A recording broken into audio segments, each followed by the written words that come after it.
Craig, I mean, congratulations on the victory. A formidable opponent that you've overcome tonight.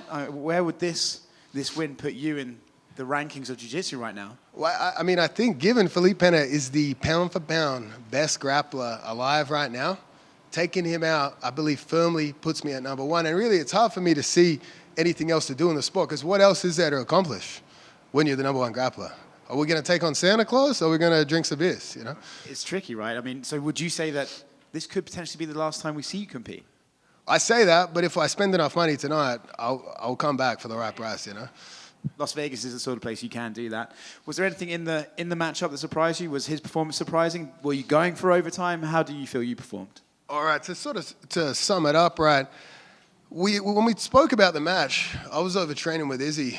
I wasn't really in training camp or anything, you know? So, like, I came back and only did, like, a 3-4 week camp. So I was like, when they asked me about it, I was like, yo, Philippe, you better not come in too heavy, because last time I trained with him, it was like 235. And then at the weigh-ins, he showed up on the dot, 225. And I told him, I said, you better not come in heavy, like, you better come in under 225. So when he came in at 225, I was a little concerned at his size. Obviously, I was 210.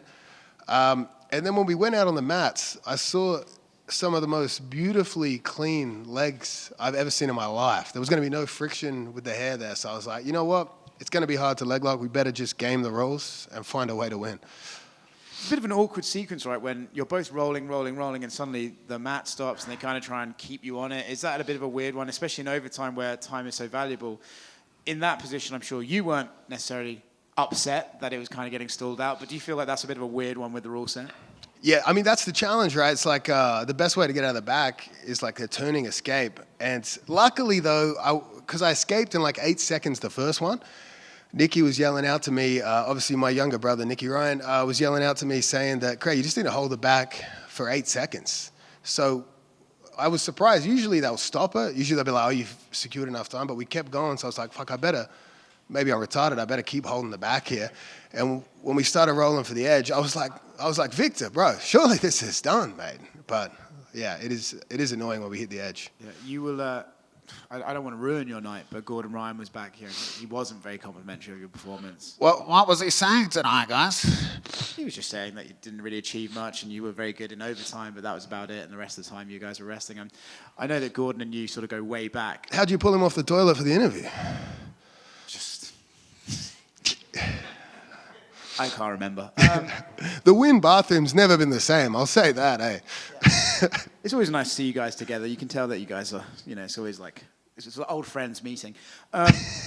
It feels, from my perspective, that jiu-jitsu, especially with the Fight Pass thing, is getting bigger and bigger. And I have to say, with your podcast, El Segundo, and thank you. regular jabs at Gordon, it feels like beef and feud here. That's enough to get the sort of casual MMA fan interested in jiu-jitsu. Is that something that you're aware of, or do you just enjoy irritating someone? I mean, I do it for the love of the game. You know, like if anyone looks at his Instagram, you're going to enjoy anyone tearing this guy down a bit. The real problem is, though, I throw so many jokes at him, only 10% get through. You know what I mean? It's a struggle, you know? His ability to read, his reading comprehension, very, very tough, you know? So, like, I know he listens to all the podcasts, so he gives me an extra download at least. I believe you referred to him as a man entering a battle of wits unarmed.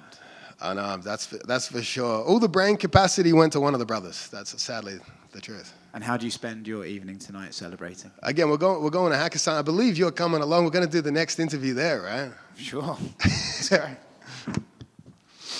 Keep jiu-jitsu gay. What's fantastic tank top? What's that about? I mean, obviously inspired by my younger brother, Nicky Ryan. Keep Austin weird. We kind of stole that, and we mixed it up a bit, you know, obviously supporting Pride Month. And, I mean, I'll tell you what, a lot of Brazilians are not very kind towards gay people, so I thought, again, they're very fun to troll, so we'll put it out there, you know. Alex is fighting next weekend. Just thoughts on him, thoughts on the matchup, thoughts on just what's this fight mean to him? Yeah, I mean, this one's interesting because obviously you couldn't pick a more different opponent than Islam Makhachev.